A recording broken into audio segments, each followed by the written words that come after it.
Good evening, everyone. My name is Mohammed Alsaleh, and I work as a refugee resettlement counselor at ISSofBC in the Welcome Center. My job is all about resettling refugees and offering them and providing them with an opportunity in which they can have a new life away from the hardships of war. I've been doing this since last December, or the December before actually, December 2015. And this is my first job in Canada. Before this, I was a refugee myself. I came to Canada in November 2014, and I was among the first ever 28 refugees to be accepted by British Columbia.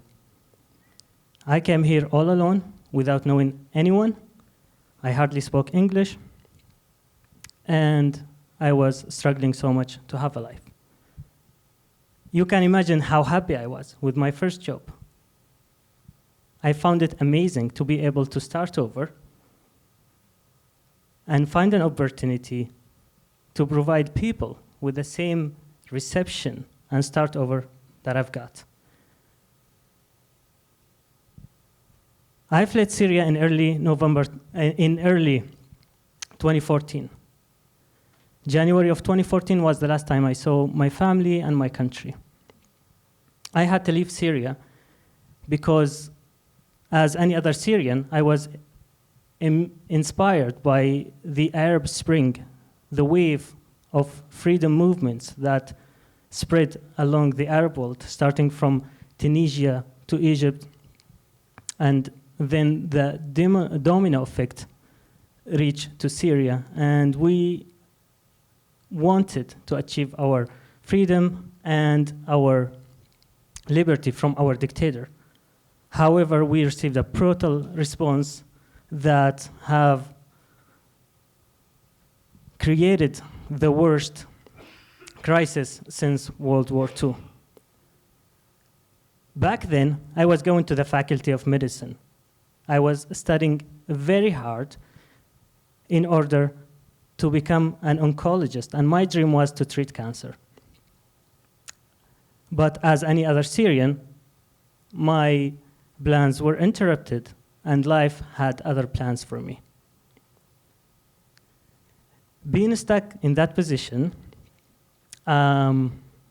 made me see the destruction of my country happening, and I was so helpless. I couldn't do anything.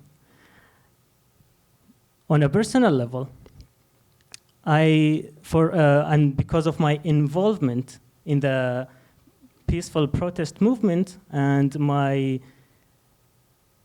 opportunities, my attempt to document the dictatorship violations and taking pictures of what's happening in the country and uploading it online to share it with the whole world, I was arrested and tortured for that. I'm only 27, and in this short lifetime, I was arrested and detained 3 times, and I visited 7 different detention places. I won't go into details, but I consider myself lucky to have survived it and not joined the victims of the Assad regime.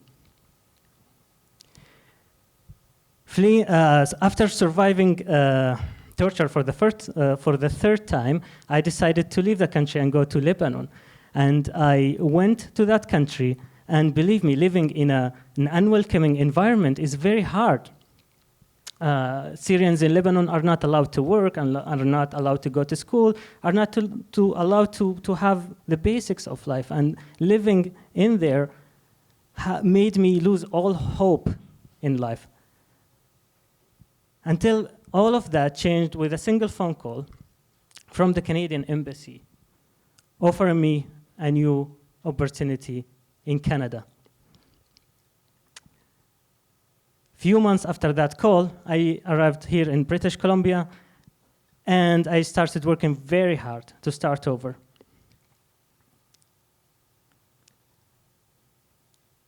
Now, I look at those first days here for me in Canada, and I smile.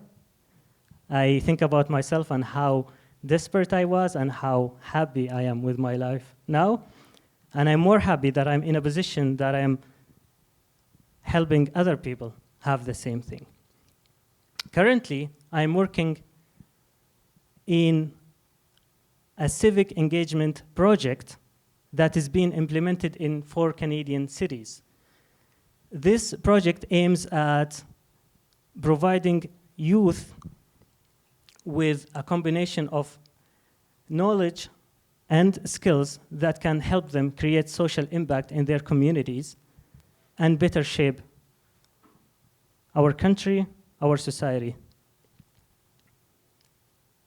Tomorrow, I am going to celebrate the graduation of 35 youth participants who have taken this training and who have taken it a step forward in applying the knowledge and the skills that they have learned in this project in creating community projects that aim at creating a change for the better in our communities.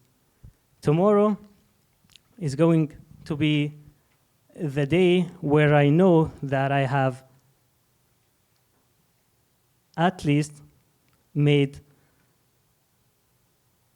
a beautiful thing in our beautiful society. I was welcomed to Canada as a new Canadian, not as a refugee.